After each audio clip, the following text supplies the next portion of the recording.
Pessoal, estamos de volta para nossa trilogia. Será que vai ser trilogia mesmo ou vai para quadrilogia, pentalogia? Será que vai ser o primeiro da história? Ou para sempre elogia? Sempre elogia, gostei. Sempre elogia, aí sim. Sidney, precisamos agora avançar mais um pouquinho, né? O pessoal já te conheceu, já falamos sobre essa relação entre imóvel físico e fundos imobiliários. Agora eu quero falar sobre uma outra coisa. Quero falar sobre essa questão sempre que envolve o mercado de fundos imobiliários, que é o papel e o tijolo. Porque há 15 anos atrás, essa discussão praticamente não existia. Era praticamente só tijolo e dentro de um setor muito específico, que era corporativo. À medida que os fundos foram se sofisticando, os gestores, foram vindo novos gestores para o mercado, foi se abrindo o cardápio. Então, que orientação que você dá, que reflexão que você quer trazer para aquele investidor que está na dúvida? Dá para ter os dois? Tem que focar mais em um? E aí? Primeiro eu quero falar que os intervalos, antes de começar a gravação, é uma diversão, viu? A gente ri muito, é muito gostoso. Não sei se ele quer me soltar ou eu quero soltar ele, porque os dois falam pra caramba. Mas vamos falar sobre os dois universos. Vamos lá. Esses dois universos, como eu te falei, 2021, quando eu entrei e comecei a entender, eu comecei a ver assim, o cara do Pátria, o cara do CSHG, eu entrei nesse negócio vendo, já logo acreditando, porque por trás os administradores eram empresas que eu faço negócio há 15 anos. Eu faço muitos anos negócio com o BS, que é o Credit Suisse, na época BTG, J Safra, o Safra, Itaú. Itaú. Então, e quando eu entrei, falei assim, olha quem está por trás, o branding que está por trás, né? Tá lá, o CSHG, né? Foi um cara que comecei. Ou tá lá por trás o JSR, que era do Safra. Puxa, você acha que não é gente séria por trás tomando conta do nosso fundo imobiliário? Você acha que não é sério? Seríssimo! Eu olhei e falei, puxa vida, eu já faço negócio com esse cara, aliás, eles me emprestam dinheiro. E eles têm, né, por trás administradores, né, não eram gestores ou administradores ou quem confeccionavam os fundos. Eu gostei porque de cara eu falei, eu não tive muita dúvida de que era sério o negócio, que era muito poderoso. Logo de cara eu vi que era sério. Só tinha que entender o que era o tijolo, o que era o papel, qual era a função de cada um. Então, para mim, eu já comecei num step ahead, à frente, porque eu já sabia que tinha gente séria por trás. E nesse mesmo período eu comecei a conhecer os influenciadores, os caras que falavam, para poder aprender o que era. Me ajudou muito. Porque às vezes não dá tempo de ficar lendo relatório. Eu preciso de uns caras que nem você que morre de madrugada e lê, ou seus assessores. E me ajudou muito esse tipo de informação. Então, logo que eu entrei, eu comecei a comprar cotas aleatórias, até comecei a aprender quem que era um cara, quem era outro. E claramente é uma coisa que eu quero falar e elucidar nos próximos conversas e entrevistas. A pessoa tem que separar muito o fundo imobiliário de prédio ou de imóvel, que é tijolo, e o fundo imobiliário de papel. Essa coisa do papel, de ser papel, ser bonita, é dívida. Você está contraindo uma dívida. Outra coisa, os diversos termos que a gente usa para classificar o papel, high yield, high grade, middle risk, são termos em inglês horrorosos. A gente tem que mudar essa terminologia. Nada de high grade, um grau alto, middle risk, Risco risco médio. do meio, do médio, sei lá, ou low grade, grau. Isso é o high grade. É uma terminologia difícil. Tem assim, alto risco, médio risco e baixo risco. Se é risco, quem está falando? Se é risco, então envolve risco sim, que é papel, tem uma coisa que é empréstimo. Mas você tem que ver quem está por trás. Então eu separei, comecei a separar quem eram os dois universos. O meu universo, eu sempre comecei forte com tijolo, que eu gosto, que é meu mundo. E comecei a entender a história, a essência do papel. E para eu poder comprar a ideia do papel, por que que isso acontece? Se você pegar o tijolo e o aluguel, o tijolo, ele vai agregando como se fosse uma coisa radioativa à valorização daquilo. Você não percebe. Passa um mês, de um ano, 5 anos, 10 anos, às vezes explode e o valor do tijolo, que é o prédio, ele eclode e cresce. É como se fosse uma bomba que vai explodir. Você nem imagina. Só que quem acompanha o calendário é o aluguel. Uma coisa, ambos andam com o tempo, só que dispara. O aluguelzinho, ele vai evoluindo IGPM todo ano, valorização da cota. Às vezes a cota não consegue entregar isso no ano seguinte por alguma razão, por uma negociação, contingência de mercado, como acontece com os meus aluguéis, tá? Nada de diferente. Mas é uma coisa muito poderosa. E o tijolo, pode ser que no ano seguinte ele já suba a cota, já eclode. Mas pode ser que demore 7 anos, 8 anos. Então o cara que envolve tijolo tem que ter uma cabeça. O cara que vai investir em dívida, ele tem que ter uma outra cabeça. A dívida já mensalmente, que é o fundo de papel, ela já te entrega o retorno mensal mais a valorização da cota. Como a cota de dívida ela tem uma base 100 e ela te entrega mensalmente tudo, e no final do semestre ela te entrega o resto, ou os 95%, então você tem a impressão que um cara, ele é melhor ou pior do que o outro. Não, são animais diferentes. Então quando você olha para o papel, eu tenho criado, na minha cabeça, eu criei uma figura que é o prédio invisível. O que que é o prédio invisível? O papel, para mim, você tem o tijolo. Estou te dando umas histórias diferentes, hein? Você tem o tijolo. O tijolo, ele, como eu te falei, todos os meses ele vai potencializando valorização naquilo, ainda que ele não mostre. Pode demorar 5 anos, 10 anos. De repente ele explode. Mas você tem o prêmio que todos os meses está entrando o aluguelzinho. Pode ser que no ano seguinte ele ande de lado, até caia, mas suba. Fenômeno de mercado. Do outro lado você tem o papel.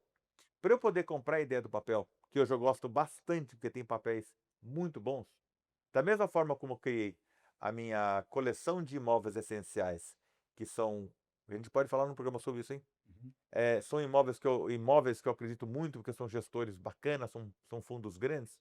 Eu criei a minha coleção de dívidas essenciais, que são fundos de papel. Dívidas essenciais, baseados em gestores bacana. Não gosto de risco alto, eu particularmente gosto de risco baixo, e gosto de fundos com tamanho maior. E para eu comparar aquilo a um prédio invisível, o que que eu fiz? Todo mês quando entra, digamos que o tijolo te paga 0,7% e o papel te paga 1,10. Eu separei claramente esse 0,7 dessa porção e fui agregando numa caixinha. Então eu comprei dinheirinho de mentira, eu peguei e fui colocando naquela caixinha aquele dinheiro de Uhum. mentira e aquilo era no meu prédio. Só que, diferentemente do tijolo, eu já vejo mensalmente esse meu predinho crescer, que é o prédio invisível crescendo. E eu pegava essa fração que é o aluguel, que é o a mais, do 0,7 por 1,2, e comecei a levar o meu fundo de papel, porque eu gosto de tijolo, não tem jeito, eu sou apaixonado por tijolo. Uhum. Comecei a ver o fundo de papel como se fosse um prédio invisível. Então, todos os meses eu pegava aquela fração que, teoricamente, seria a valorização a mais, que é o IGPM ou o CDI, e considerava como dois caras. Então, de um lado, foi o meu prédio invisível crescendo, que foi a valorização, e do outro lado do aluguel. Dessa forma, eu vi um fenômeno diferente do tijolo. O tijolo tem explosões de tempos em tempos, do ciclo do mercado. E o papel não, mensalmente ele te entrega. Uhum. O que você tem que acompanhar? No tijolo você pode ficar um pouco mais tranquilo, um pouco mais soft, e você pode acompanhar trimestralmente, mensalmente, você tem o Barone semanalmente, e tá fácil, contanto que você pegue fundos bons. No papel, a marcação ao mercado é muito importante. Se por acaso cai ou sobe, você pode ter uma informação imediata. No papel, sim. Você pode acompanhar o teu prédio invisível mensalmente, ou semanalmente ou diariamente. Mas essa figura que eu criei do prédio invisível que vai crescendo, eu comecei a gostar de comprar papel. Então hoje eu tenho na minha carteira uma porcentagem de papel, mas eu respeito o papel como ele tem que ser. Eu Uhum. respeito o papel que você tem que colocar o dinheirinho de volta. Bom, tudo que entra eu reinvisto. Para mim é uma coisa que é quase que automática, mas eu não acho que todo mundo possa fazer isso. Tem gente que até pode precisar daquele dinheiro por alguma razão. Mas estou imaginando de um investidor, um cara que vai pegar aquilo, mensalmente colocar e vai reinvestir. Então, a ideia do meu prédio físico e do meu prédio invisível, que é o fundo de dívida que eu agrego valor todos os meses, psicologicamente, para alguns investidores, talvez a dívida seja melhor, porque todo mês ele vê o prédio dele grande. Ele já vê o Uhum. prédio grande, né? Que é o dinheiro que está lá. E além do que, mas ambos são líquidos. Esse que é a grande beleza do fundo imobiliário. Tanto esse tijolinho aqui, ó, que no meu prédio, que eu tenho lá um monte de prédio, se a coisa apertar, eu não tenho como sair vendendo, demora. Se a situação fica difícil, aqui no fundo imobiliário de tijolo, eu vendo, amanhã está dinheiro na conta.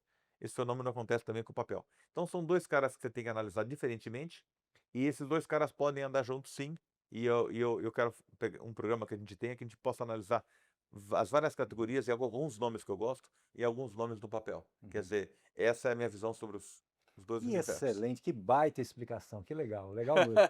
E mais uma vez a história aqui nos cruzando, né? Porque, como eu falei, investi há 15 anos atrás, vim visitar São Paulo. Seu velho.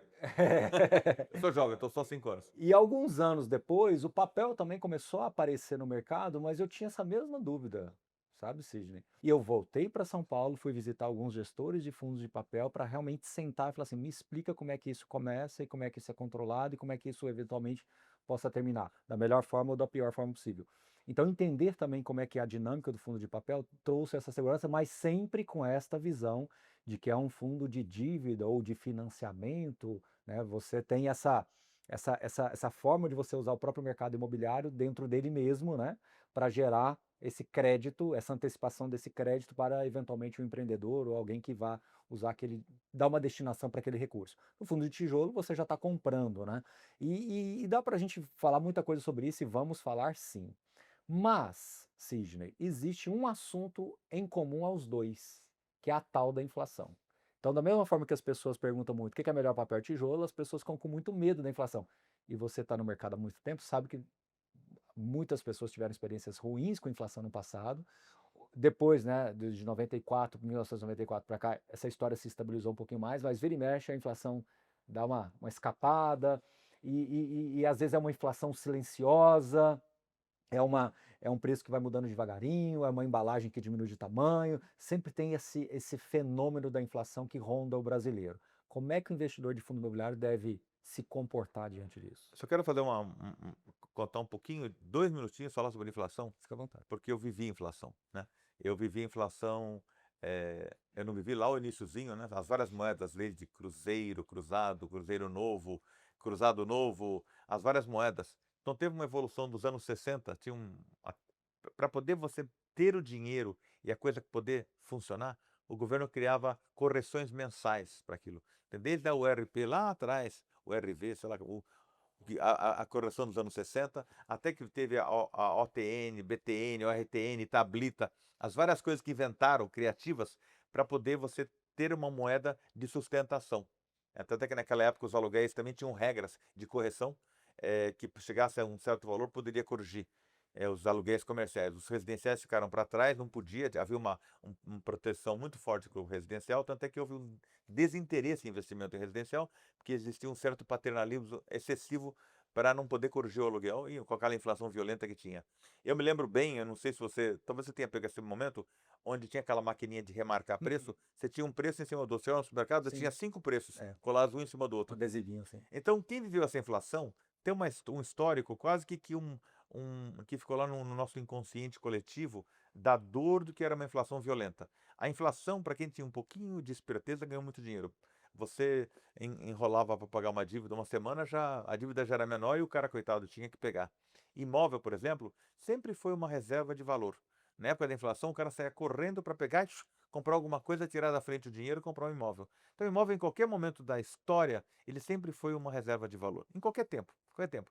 Na época da hiperinflação, então, cara, eu tenho tanta história. Um dia você quer fazer um programa sobre inflação, a gente fica um dia só falando sobre inflação. Mas eu me lembro quando ele chegou em 94, que veio lá o Itamar Franco, o Fernando Henrique Cardoso, com um plano que já tinha tido tanto plano, tanta tablita, tanta correção, que ninguém achou que aquilo ali fosse funcionar. E em 6 meses eles fizeram uma coisa muito importante, uma nova moeda, o real, totalmente diferente de cruzeiro, cruzado, tal, real.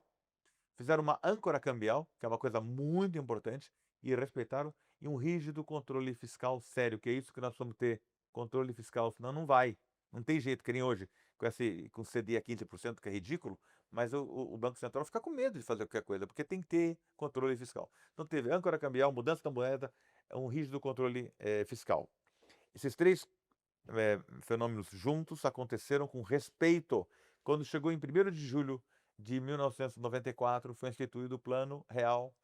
Ainda houve uma balançada, o dólar, foi colocada a moeda $1 no real, uma certa liberdade de ter dólar, o dólar logo subiu e de repente o pessoal falou, pô, isso é verdade. Sabe quando você sai da sala, quando você volta ninguém saiu? Só você foi o único que saiu da sala? O pessoal voltou e falou, não, tá tudo normal. Até que o dólar chegou a cair de 1, chegou a 0,85 em dado momento.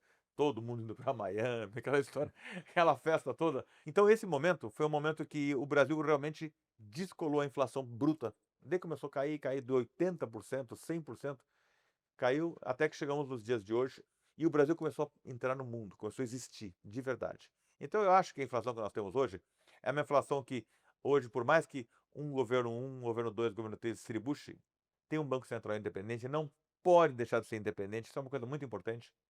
Está tendo um controle. O Brasil, apesar dos 15%, está andando. Né? E não dá para acreditar que essa coisa, com esse baita do CDI, o Brasil tá acontecendo. Ótimo, perfeito, vamos embora. E vai cair, ano que vem vai cair os juros. E eu acho assim, sempre é uma preocupação a inflação. Uhum. Não tem que ter essa preocupação, com certeza. Mas você acha que os nossos gestores que estão por trás, esses caras bacanas, apaixonados, que tomam conta dos fundos imobiliários, não estão preocupados com isso? Eles sabem menos que a gente? São caras muito preparados, Baroni. Então, sim, a gente tem E que estar. você está falando isso da boca para fora, você conhece. Eu conheço pessoalmente. Eu ontem tive com 4 e eu vou visitar semana que vem porque eu não estou falando por causa dos fundos imobiliários, estou falando por causa dos meus outros negócios. Só que como eu comecei a aparecer, os barulhos me deram espaço para falar nessa telinha aqui, os caras estão me procurando até para saber por que está acontecendo. Apareceu um fenômeno diferente. O cara que é o que só até então ia no banco falar dinheiro, aplicação, CDB, CDI, tá, 1 milhão aqui, 10 milhões, 100 milhões. De repente vem falar de fundo imobiliário e são fenômenos diferentes. E realmente, a minha presença com você aqui nesse nosso programinha é querer passar a experiência para todo mundo. Sim. Perguntaram assim, quem que tá te pagando? Eu falei, o pessoal aqui, essa coisa que você falou um pouquinho antes, você falou uma coisa tão bonita, que é essa coisa de você se energizar com isso, né? Uhum. Cada momentinho que a gente tá junto aqui, a gente tá passando experiência para esse pessoal, Sim. é confiança, né? Porque a gente fala em fundo imobiliário, parece. Até me perguntaram se eu sou dono de gestor. Não, eu sou dono dos meus imóveis, estou muito bem, estou bem na vida, graças a Deus. Mas eu me apaixonei por esse tal de fundo imobiliário. Por quê? Porque eu vi que isso aqui é uma coisa importante, é séria, é legal, é bacana. Então, você tem que se preocupar sempre com inflação. É difícil nesse momento de inflação você ainda continuar colocando dinheirinho, mas faz um pouco a mais. Faz bolo de sábado à tarde e vende. Abre um carrinho de pipoca essa, volta lá. Faz alguma coisa a mais. Sempre dá pra fazer, sempre dá pra fazer uma coisa a mais. E se precisa de ajuda, claro, os amigos estão para ajudar. Não, digo assim, o que você está falando é muito legal. O investidor, às vezes, ou seja, ele tem algumas preocupações e a gente entende que são legítimas. Porque assim, vamos lá, é muito simples ele pegar um título do Tesouro direto lá, IPCA mais alguma coisa, ele entende que aquele IPCA está protegendo e pronto, né? O fundo imobiliário, como você falou, ele tem um comportamento que não é tão simétrico assim. Só que em dados momentos, ele além de te remunerar melhor, ele faz essas correções em determinados ciclos. Só que a massa de novos investidores, ela veio de 5, 6 anos para cá. Então essas experiências ainda não foram vividas. Então, é mais ou menos ficar acreditando naquilo que o outro está dizendo. Mas você que é uma pessoa que vê do mercado imobiliário e tem muita experiência, consegue vivenciar isso com muita clareza, com muita serenidade, com muita lucidez.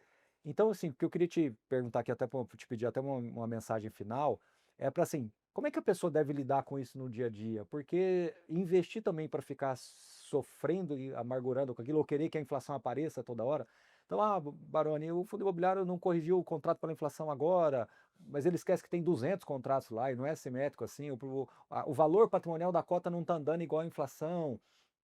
São algumas coisas, algumas premissas que eu falo que as pessoas colocam, Sidney, que você tá largando com as premissas equivocadas ou incompletas. Então é muito difícil na sua jornada você construir. O que você pode dar como mensagem final para a turma? Primeiro que eu digo o seguinte, você tem que saber se esse negócio de fundo imobiliário é para você. Se você quer. Se você quer comprar cota de fundo imobiliário para o ano seguinte você comprar um carro, não, não é. Você tem que colocar no CDI, CDB, que é uma coisa mais imediata. Um fundo imobiliário de tijolo principalmente, mas mesmo o de papel nessa figura que eu dei do prédio visível, ele é para construção de patrimônio para um bem de raiz. E ele não é que todo dia, você sabe onde você mora, você não sabe todo dia se a sua casa vale mais ou vale menos. O fundo imobiliário você tem informações imediatas. Realmente você tem razão, agora quando você falou que os aluguéis eles não sobem. Começa essa crise, vários aluguéis eu baixei. No Business Park eu estou num fenômeno de 3 anos, onde eu tenho que abaixar os aluguéis. Agora estamos começando a corrigir de novo os aluguéis. Então esse fenômeno de você ter que torear, de Uhum. negociar para cima e para baixo, a gente tem gente séria ali trabalhando para a gente. Você perguntou, você conhece eles? Eu conheço eles por causa do mercado financeiro. Estou visitando todos eles. A semana que vem eu vou visitar 4 e na outra semana mais 4, porque eu quero conversar um pouquinho mais sobre as cotas e eu quero ter esse testemunho até para os nossos programas e trazer Uhum. informações quentes. Eu não vou falar mal de ninguém, mas eu vou falar bem de quem eu gosto, entendeu? Então o cara vai levar, o recado vai sair indiretamente, porque eu não sou um aconselhador financeiro, eu não quero aconselhar nada, mas eu quero passando o respiro, o pulmão do que está acontecendo. Então o que eu acho? Fortemente, a gente está falando em papel, em tijolo, em prédios. Prédio é a história da humanidade. O prédio é propriedade desde sempre, desde a caverna até os dias de hoje. Então você está protegido da tua inflação. Ah, mas acontece que esse fundo tal faz 2 anos só cai, não mantém, não acontece nada. É um fenômeno do tipo de aplicação. É que nem ações. O pessoal fala tanto de fundo de ações. Eu acho super bacana. Primeiro tem que entender como é que funciona aquele fenômeno. Diferentemente de fundo imobiliário, a ação você tem que acompanhar ela a cada minuto. Minuto mesmo, hein? É agora. Aconteceu algum fenômeno. Fundo imobiliário, eu diria para você, você pode até ser um pouco mais soft. 1 mês, 2 meses, fundo de tijolo principalmente. Então, esse fenômeno de inflação, claro que é uma preocupação. Claro. Mas, cara, o que aconteceu na pandemia, os nossos fundos imobiliários só cresceram. O final do ano passado foi uma tragédia que aconteceu. Blá, blá, blá, blá, blá, blá, as cotas de tijolo caírem, algumas 30, 35%. Barone, isso aí é uma maldade que fizeram. E não é que aconteceu. E quando caiu 35%, no mercado real, caiu só nos fundos imobiliários de vocês, agora eu estou junto com vocês, tá? Mas no mundo real, sair para comprar prédio, tá dizendo aí nos fundos imobiliários que caiu 30 a 35%. Não, os prédios subiram de valor. Você não consegue comprar prédio barato. Não aconteceu. Então, no mundo real não aconteceu isso. Aconteceu nesse mundinho cheio de informação. Ai, desalugou. Oi, teve enchente. Ou ficamos sem contrato. Então, parece que é um monte de formiguinha no mundo brigando nos fóruns e se enganando. Ainda bem que tem caras que creem em você. Que calma. O que você levou de porrada no final do ano passado? Nossa, Baroni. Eu comecei a te amar nesse período. Não é que não. Eu falei, esse cara é um herói. Mas que ele consegue. É difícil mesmo, mas é difícil porque as pessoas julgam muito o momento. Não é fácil. Eu tô falando, você fala assim, é fácil o que você está falando. Não, não é fácil. É difícil. A gente tem que intuir e tem que acreditar e tem que ter um pouco de ausência de conflito quando você está naquele investimento. Um pouquinho de fé também, sabe? Né, tem que ter. A vida os fundos imobiliários, os prédios, as construções, as indústrias. No fundo, por trás, tem um ser humano que toma conta de carne e osso. Não adianta. O link no final tem um ser humano ali. O Warren Buffett no final pode ser lá a Berkshire, lá como é que chama a empresa dele, Berkshire mas no Hathaway. fundo tá ele ali por trás, o senhorzinho ali na coisa. Então eu acho que isso aí, a gente tem seres humanos por trás. Mas graças a Deus são seres humanos apaixonados. Eu tô gostando muito de entrar no nosso meio, porque tá falando de um tipo de gente que curte, que fala, que tem esses fóruns. É tão diferente, muito, muito diferente de outros mercados. Sidney Angulo, papo reto com Sidney Angulo. Fechamos a nossa trilogia, mas ó, será que vai ter vídeo bônus? Fique conosco, Se vocês eles vão. pedirem, né? Exatamente. Fiquem De conosco, repente vocês não vão tá descobrir. agradando, né? Mas com certeza está agradando. E será que esse quadro Papo Reto com Sidney Angulo vai ficar para sempre aqui no canal? Vai ter mais pela frente? Ó, quem sabe? Então vamos acompanhando. Eu acho que isso depende muito também de vocês. Então vem aqui embaixo no comentário, vamos incentivar. Tragam assuntos que vocês queiram que o próprio Sidney debata aqui e traga também alguma visão dele. Eu tenho certeza que essa visão genuína do Sidney é o que mais nos agrada, tá bom? Sidney, até o próximo. Até o próximo. Vamos Quem lá. sabe o quarto. Tchau, tchau, turma. Tchau.